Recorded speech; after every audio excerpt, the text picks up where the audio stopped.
Pour ne rien rater de nos programmes, n'oubliez pas de vous abonner à nos 2 chaînes YouTube, le Média TV et le Média 24/7, et d'activer la cloche. À l'Assemblée, le RN décroche une victoire symbolique mais lourde de sens. Ses obsessions s'imposent et le peuple algérien en est la première victime. Bonjour et bienvenue dans le récap. Nous sommes le lundi 3 novembre, 2 jours à peine après le 71e anniversaire du soulèvement du peuple algérien contre le colonialisme français. Ce moment fondateur qui a ouvert 6 années de guerre et donné naissance à l'État algérien en 1962. Mais pendant que l'Algérie se souvenait de sa lutte pour l'indépendance, la France, elle, semblait nostalgique d'une autre époque. Jeudi 30 octobre, un vote historique a eu lieu à l'Assemblée nationale. Pour la première fois de son histoire parlementaire, le Rassemblement national a réussi à faire adopter un de ses textes portant justement sur la dénonciation de l'accord franco-algérien de 1968, portant sur la circulation, l'emploi et le séjour des ressortissants algériens en France. La victoire est certes courte, à 185 voix contre 184, et symbolique puisque la remise en question de ces accords bilatéraux est de la seule compétence du président de la République, mais elle n'en reste pas moins une victoire qui en dit long sur l'état d'esprit politique du moment et sur l'état du barrage républicain, puisqu'elle a été rendue possible grâce au soutien des députés LR et Horizon, mais aussi en raison de l'absentéisme massif des députés macronistes, dont seuls 30 sur 92 étaient présents. Les débats autour de ce texte ont été pour le moins houleux jeudi dernier lors de la niche parlementaire RN. Les députés d'extrême droite n'ont évidemment pas boudé leur plaisir, célébrant bruyamment la victoire, tandis que la gauche exprimait son indignation et dénonçait la désertion de la majorité. Le rapporteur du texte, Guillaume Bigot, a complètement perdu ses nerfs à la tribune. L'ex-chroniqueur de CNews s'est égosillé, accusant la gauche d'être le parti de l'Algérie, en la comparant aux fascistes et collabos des années 30. On regarde. Vous êtes le parti de l'Algérie! C'est clair! Le parti d'une dictature qui oppresse son peuple! Nous ne vous laisserons pas faire, nous ne nous laisserons pas intimider! Et lorsque vous nous traitez de xénophobes et de racistes, regardez dans les yeux 2/3 du corps électoral d'accord avec nous. Si Sébastien Chenu, vice-président du RN et président de séance ce jour-là, reprend mollement son collègue, ce dernier s'est montré beaucoup plus vindicatif et méprisant lorsqu'Alexis Corbière, député du groupe écologiste et social, a tenté un rappel au règlement après l'adoption du texte. On regarde. Bien, je n'ai pas de problème à vous donner la parole, mais... La bonne tenue des débats. Un petit effort quand 63. Non, mais ne jouez pas sur les mots, Monsieur le Président. Il s'agit d'une Ah question. non, Monsieur Corbière. Il s'agit, de mon point de vue, de la bonne pas ça tenue avec des moi. débats. De la bonne tenue. Prenez les choses au sérieux, vous me dites sur quel article. Je vous donne la parole. Président, pas sur n'importe quoi, comme si vous étiez au PMU. Je vous ai dit, me semble-t-il, que c'est l'article 100 qui concerne la bonne tenue des débats. Ce n'est pas le cas. Je vous écoute. Merci. On vous écoute. Merci de votre Enfin, vous n'êtes pas au PMU, vous sortez libéralité. pas des chiffres comme ça. Je voulais juste dire. À un moment, il faut être sérieux. Monsieur Corbière a la parole. Nous avons tous l'habitude que parfois, tout groupe confondu, nous ayons le verbe vif. Il ne s'agit donc pas de vouloir restreindre la parole. Toutefois, tout à l'heure, l'orateur du groupe RN a caractérisé l'ensemble des députés ici présents sur les bancs de gauche. Je le cite, de partis de l'étranger et de partis de l'Algérie. Je considère que dans l'hémicycle, en raison de l'origine de ce type de qualification qui vient notamment au XIXe siècle des courants d'extrême droite anti-républicains, qui a été utilisé, ce gouvernement de Vichy ne devrait pas avoir sa place ici. Monsieur Corbière, c'est pas un rappel au règlement et c'était pas le bon article non plus. Donc, à un moment, je veux bien être gentil, c'était l'article 58 qu'il fallait citer. Donc je veux bien être gentil, mais on ne va pas refaire des débats sous prétexte de rappel au règlement. Durant les débats, la gauche n'a cessé de fustiger le texte du RN. La députée écologiste Sabrina Sebahi, franco-algérienne, a rappelé avec force l'origine de l'accord de 68, qu'elle refuse catégoriquement de considérer comme un quelconque privilège pour les Algériens. Vous avez été plusieurs à parler de la place particulière de l'Algérie. Pourquoi l'Algérie a une place particulière dans nos accords? Parce que l'Algérie était une colonie de peuplement. Parce que pendant plus d'un siècle, la France y a imposé ses lois, ses tribunaux, ses préfets et ses colons. Parce que l'Algérie, c'était 4 départements français et parce que l'Algérie était française avant Nice et la Savoie. Et pourtant, les Algériens, eux, n'étaient pas citoyens. Ils étaient indigènes, c'est-à-dire inférieurs. Voilà le vrai régime d'exception. Et aujourd'hui, vous osez venir nous expliquer que cet accord de 1968 serait un privilège. Le seul privilège, c'est celui dont ont bénéficié les tortionnaires, les racketteurs de guerre, les nostalgiques de l'Algérie française, qui n'ont jamais été jugés et qui se sont réfugiés durant des années dans l'Espagne franquiste. Vous voulez dénoncer l'accord? Alors chiche, chiche. Si vous voulez dénoncer 1968, revenons à 1962. Revenons aux accords d'Évian, à la libre circulation totale, à la promesse de respect, de mémoire et de réparation. Revenons à ce moment où la France a cessé d'être une puissance coloniale. Alors Mediapart a enquêté sur ce prétendu privilège dont bénéficieraient les immigrés algériens en France, un pur fantasme de l'extrême droite repris sans recul par la droite et le centre. L'accord de 1968 a été régulièrement révisé en 1985, en 1994 et en 2001 et n'accorde dans les faits pas de privilèges particuliers aux ressortissants algériens. En pratique, ces derniers rencontrent des difficultés comparables à celles des autres étrangers en France, avec notamment des démarches administratives complexes, humiliantes et très souvent arbitraires. Le journal d'investigation souligne même que les Algériens font face à des restrictions particulières. C'est le cas des étudiants algériens, par exemple. Ils sont limités à 18 heures de travail par semaine et doivent demander une autorisation à chaque changement d'employeur. Contrairement à d'autres nationalités, leur sortie d'études ne leur garantit pas de droit automatique au titre de séjour et la régularisation exceptionnelle des personnes sans papier ne s'applique pas systématiquement à eux. Dans l'article de Mediapart, Stéphane Maugendre, avocat spécialiste en droit des étrangers, estime que le RN ne s'attaque pas seulement aux immigrés algériens présents en France, mais aussi à leurs descendants. On touche à leur histoire. C'est une vraie déclaration de guerre raciste, déclare l'avocat à nos confrères. La députée écologiste Sabrina Sebaï n'a pas non plus manqué de rappeler le RN à ses origines, notamment celle de Jean-Marie Le Pen, fondateur du parti et tortionnaire notoire de la guerre d'Algérie. Oui, je suis française et oui, je suis algérienne. Et je suis fière de mon histoire, car la mienne fait partie d'une lignée de résistants, tandis que la vôtre est le produit de la collaboration. Mon grand-père, lui, était au front pour la France, à combattre le fascisme, pendant que Jean-Marie Le Pen, lui, aiguisait son couteau pour torturer les Algériens et nouer des alliances avec les Waffen-SS pour fonder votre parti politique. Alors je vous le demande, qui est du bon côté de l'histoire? Certainement pas vous. Sur le fond du texte du Rassemblement national, un autre franco-algérien s'est chargé de démonter la rhétorique du parti point par point. C'est le député LFI Abdelkader Larmar qui a dénoncé un texte truffé de mensonges et de données tronquées, tout en mettant en lumière la convergence entre le bloc central et l'extrême droite raciste. On l'écoute. Depuis des mois, en effet, nous assistons à une surenchère sur la question. En juin dernier, c'était M. Ciotti, qui n'est pas là, qui, pour sceller son allégeance au RN, proposait déjà de dénoncer les accords de 68, un soi-disant gaulliste qui reprend les maraudes d'un parti fondé par d'anciens membres de l'OAS. On aura décidément tout vu.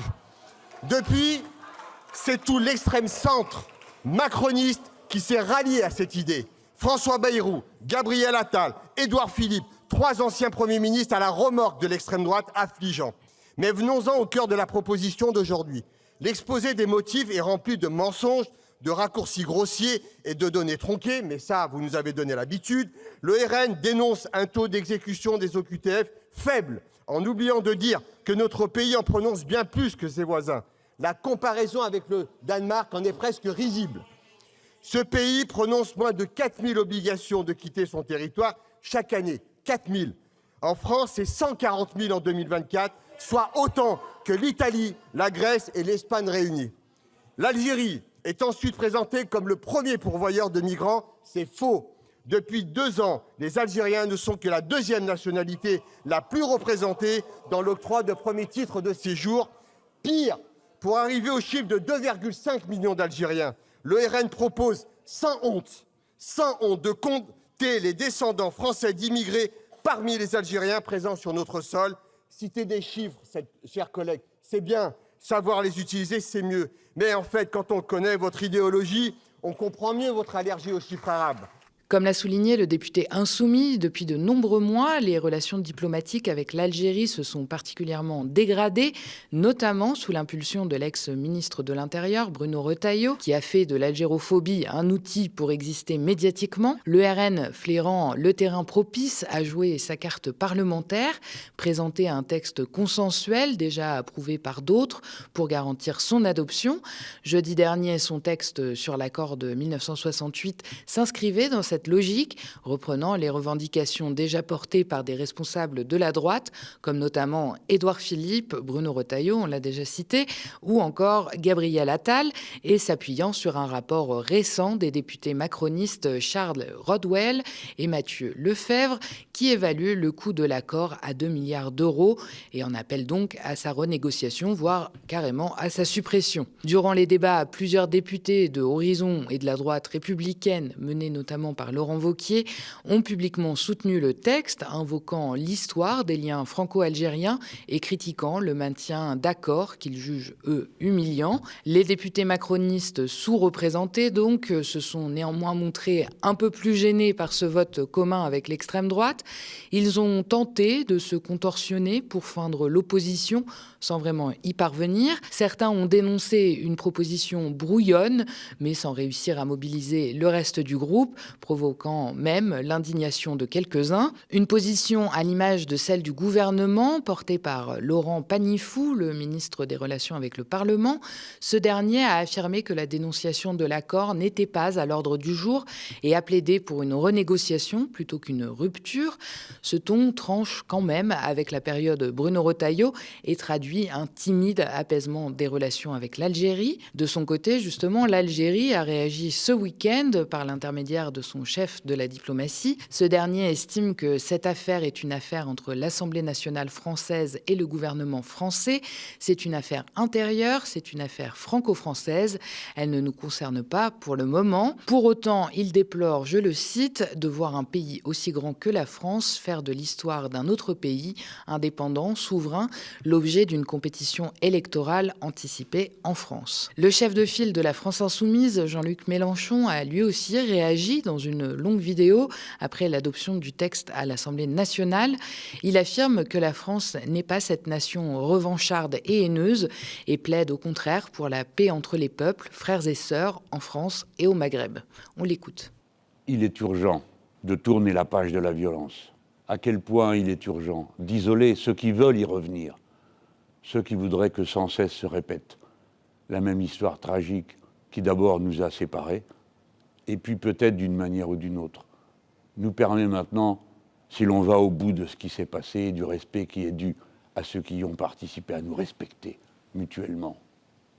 Non, la France, ce n'est pas ceux qui ont voté avec le RN de Mme Le Pen, avec l'UDR de M. Ciotti, avec les Républicains de M. Wauquiez, avec Horizon de M. Édouard Philippe, cette nation revancharde et haineuse qui cultive les vieilles passions, qui envenime les rapports. La France, c'est vous tous, nous qui avons décidé que dorénavant, notre peuple se reconnaît à lui-même le droit de vivre dans la paix, non seulement avec lui-même, mais avec ceux du Maghreb, algériens bien sûr, marocains, tunisiens, les nations sœurs, les peuples frères et sœurs de notre peuple. Je vous dis ma tristesse et je vous dis aussi la nécessité qu'il y a pour nous tous de ne pas tomber dans le panneau de la provocation qui nous est faite. Le Rassemblement national a arraché une victoire, à une voix près, certes, mais le symbole est bien plus lourd que le simple chiffre. Pour la première fois, l'extrême droite parvient à inscrire son agenda dans le débat parlementaire et à en tirer une victoire en son nom propre, en fédérant une partie de la droite et du centre, toujours plus importante, autour de ses positions xénophobes et racistes. Le RN impose sa normalisation dans le débat politique et dans les consciences. Les digues sautent les unes après les autres. Et cette victoire, aussi étroite soit-elle, sonne comme un avertissement. Le cordon sanitaire cède, l'idéologie mortifère du RN s'infiltre désormais dans chaque interstice de la société et le paysage politique français se recompose inexorablement sous nos yeux. Les partis dits républicains doivent impérativement se réveiller avant qu'il ne soit trop tard. Chaque silence, chaque compromis, chaque absence creuse un peu plus la brèche et ils ont l'obligation de s'y opposer avant qu'il ne soit trop tard. Mais une chose est sûre, le seuil d'alerte, lui, est définitivement franchi. Alors on reste à l'Assemblée nationale où le budget n'en finit plus d'être débattu. En fin de semaine dernière, les députés ont rejeté la taxe Zuckman, mais ont adopté une transformation de l'impôt sur la fortune immobilière en impôt sur la fortune improductive, aussi appelé IFI. L'amendement présenté par le MoDem vise à encourager l'investissement productif en taxant davantage certains biens et placements. Il a été voté par le Rassemblement national, le Parti socialiste et le groupe Lyot. Selon la Direction générale des finances publiques, l'IFI a apporté un peu plus de 2 milliards d'euros en 2024, soit environ 2 fois moins que l'ISF en 2017, qui rapportait alors 4,2 milliards d'euros. Le nouvel impôt sur la fortune improductive a quant à lui un rendement encore incertain. Le Parti socialiste revendique 2 milliards de plus que l'IFI, alors que la France insoumise, très remontée contre la mesure, craint plutôt une baisse des recettes pour l'État. Dans tous les cas, les débats sur cette première partie du budget de l'État consacrés donc aux recettes vont être stoppés à minuit ce soir. Le vote est censé avoir lieu demain, mardi 4 novembre 2025, mais le rapporteur général du budget, Philippe Juvin, a affirmé que l'Assemblée n'aura probablement pas le temps de voter, car ce même jour, les députés s'empareront du projet de loi de financement de la sécurité sociale, le PLFSS, et face à cet enlisement des débats et ce calendrier qui semble impossible à tenir, une partie de la classe politique estime que le gouvernement passera sa copie via des ordonnances, un scénario inédit sous la Ve République. Aux médias, nous vous tiendrons évidemment informés de la suite des événements. Et on continue avec les salariés de Duralex qui ont besoin de vous. La célèbre verrerie française lance à partir d'aujourd'hui une grande levée de fonds auprès du grand public. Pour rappel, l'entreprise a failli disparaître au printemps 2024, plombée par notamment la hausse des coûts de l'énergie. Duralex avait été placé en redressement judiciaire avant d'être sauvé de justesse de la liquidation par ses 228 salariés. Depuis, la verrerie est devenue une société coopérative et participative et a laissé de redresser la barre. Cette levée de fonds vise les 5 millions d'euros. L'investissement commence à partir de 100 euros et est accessible à tous les Français. Cet argent permettra à l'entreprise d'investir notamment dans de nouveaux moules et de lancer des gammes inédites puisqu'il n'y a pas eu de nouvelles collections depuis 1997, comme l'explique le directeur général de Duralex. Même si leur chiffre d'affaires est plutôt encourageant, il devrait atteindre les 32 millions d'euros d'ici la fin de l'année, l'entreprise estime devoir au moins passer la barre des 35 millions pour être à l'équilibre. Et on termine avec l'international, c'est la paralysie budgétaire aux États-Unis, c'est le shutdown comme on l'appelle. Démocrates et républicains n'ont pas réussi à se mettre d'accord sur le budget et le pays est donc à l'arrêt depuis le 1er octobre. Cela fait donc déjà plus d'un mois que des centaines de milliers de fonctionnaires ont été mis au chômage technique, causant des perturbations dans les services publics, notamment dans le trafic aérien ou encore la fermeture de parcs nationaux. Autre conséquence beaucoup plus dramatique, l'État fédéral a arrêté de financer le programme d'aide alimentaire, malgré une décision de justice ordonnant son maintien. Ainsi, 42 millions d'Américains sont donc privés de nourriture. Depuis plusieurs jours, de nombreuses personnes se tournent vers les banques alimentaires qui donc prennent le relais. Ces dernières s'inquiètent en revanche de ne pas avoir les ressources nécessaires pour répondre à une demande déjà croissante. Merci d'avoir regardé cette nouvelle édition du Récap. N'hésitez pas à nous laisser vos impressions en commentaire si vous nous regardez sur YouTube ou via email si vous nous regardez à la télé. Et souvenez-vous, il y a un peu plus d'1 an, le média était auditionné par l'Arcom pour investir la TNT. Mais plutôt qu'une chaîne libre et indépendante comme la nôtre, l'Arcom a préféré le projet du milliardaire Daniel Kretinsky. Aujourd'hui, de nouveaux canaux se libèrent sur la TNT nationale et la TNT francilienne, avec ses quelques 12 millions de téléspectateurs potentiels. Alors le média compte bien y candidater si l'Arcom en décide ainsi. Et comme toujours, nous porterons un projet commun avec nos camarades médias indépendants qui le désirent. Alors si ce projet vous intéresse et que vous voulez nous soutenir, signez et faites signer notre pétition sur tntdesindés.fr pour une TNT libre, ouverte et démocratique.